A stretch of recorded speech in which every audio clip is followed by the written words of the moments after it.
Madame, monsieur, bonjour. Donc, je suis François d'Anglehan, j'exerce la profession d'avocat et j'ai été sollicité par des personnes qui travaillent à l'aide sociale à l'enfance, éducatrices, éducateurs, pour créer un syndicat professionnel. Alors certes, pour défendre leurs intérêts professionnels, leur rémunération, leurs conditions de travail, mais aussi et surtout pour que la protection de l'enfance s'exerce dans le cadre qui est prévu par la loi, c'est-à-dire dans l'intérêt supérieur des enfants. Alors qu'actuellement, c'est dénoncé de toutes parts, les départements qui gèrent la protection de l'enfance ont installé cette administration dans une logique purement financière. Ça veut dire quoi? Ça veut dire qu'à la tête de ces administrations, le président du conseil départemental n'a pas embauché, n'a pas engagé des éducateurs spécialisés, confirmés, ayant de l'expérience. Ils ont engagé des financiers. Et ces financiers, ce sont eux qui dirigent dans une logique financière. Alors on fait des contrats professionnels, des contrats publics ou professionnels d'objectifs et de moyens. Il faut optimiser la rentrée des flux financiers. Il faut que les places prévues dans les établissements soient en permanence occupées. On cherche des rentabilités de l'ordre de 95-98%. C'est la logique dans laquelle qui gouverne la protection de l'enfance. Cette logique, elle est détestable, car ce n'est pas ce qui a été prévu par la loi, et c'est la raison pour laquelle des personnes qui ont fait des formations, qui ont étudié pendant 1 année, 2 années, 3 années, pour faire un métier qui les passionne, parce que ce sont des gens qui aiment les enfants, qui arrivent dans ce système et qui découvrent l'enfer. Parce que ce que l'on m'a expliqué, c'est que la direction financière de ces services administratifs exige des éducatrices, des éducateurs, que des faux rapports soient rédigés pour salir les parents. Et ces rapports sont déposés sur le bureau des juges des enfants pour inciter le juge des enfants à déporter l'enfant en dehors de son domicile familial. Voilà, et puis à renouveler les placements aussi souvent que possible pour optimiser la gestion financière de ce système. Quelques chiffres. Le département de la Dordogne, environ 1000 enfants placés, et c'est 85 millions d'euros par an consacrés à la protection de l'enfance. C'est environ 8000 euros par enfant et par mois. Je ne sais pas s'il y a beaucoup de familles où on consacre tous les mois 8000 euros pour la protection de l'enfance. Ça n'existe pas. Alors, sur ces faux rapports, je suis moi-même, je ne suis pas étonné, puisque on m'a pris mon petit garçon, on l'a déporté en dehors du domicile familial sur des fausses accusations. Il avait 7 mois, il n'avait que 7 mois. Et ensuite, il est revenu à la maison, il a été replacé à l'âge de 2 ans et demi, encore sur des fausses accusations, sur un faux rapport fabriqué par une éducatrice agissant avec absence de bonne foi. Imaginez que cette éducatrice écrit dans un rapport que j'étais sur le point d'enlever mon enfant pour le conduire en Russie.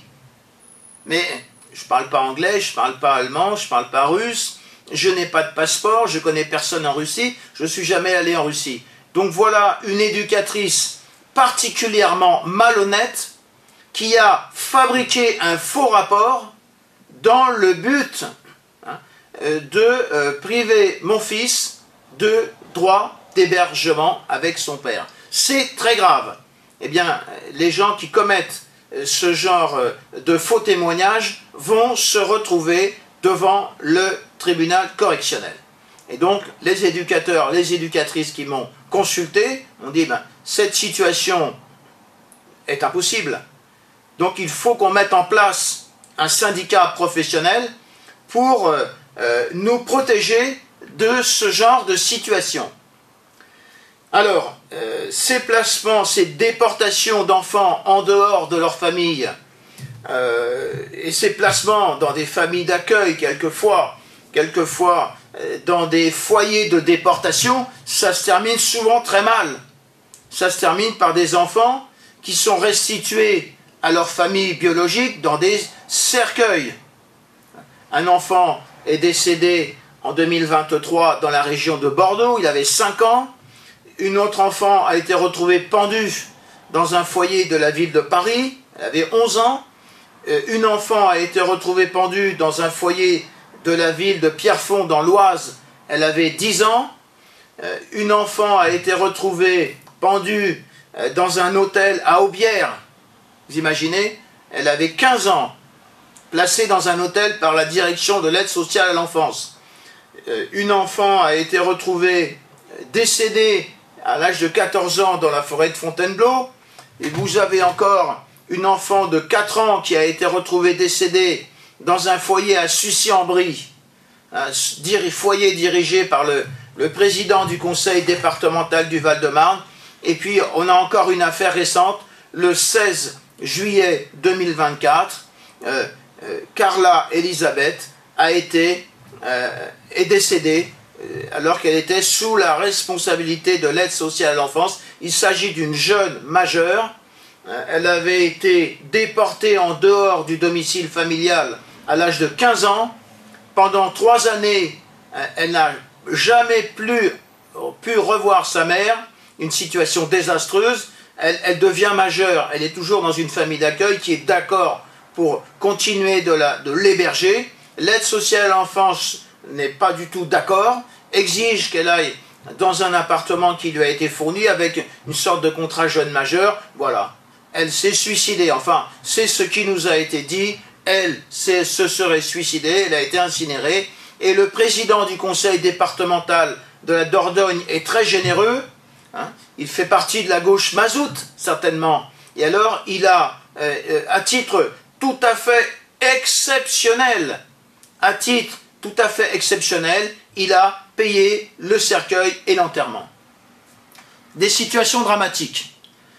Alors, plusieurs éducateurs et éducatrices nous ont dit il faut un syndicat, il nous faut un syndicat, mais il faut aussi qu'on se protège. Parce que le premier qui s'inscrit à ce syndicat va être licencié.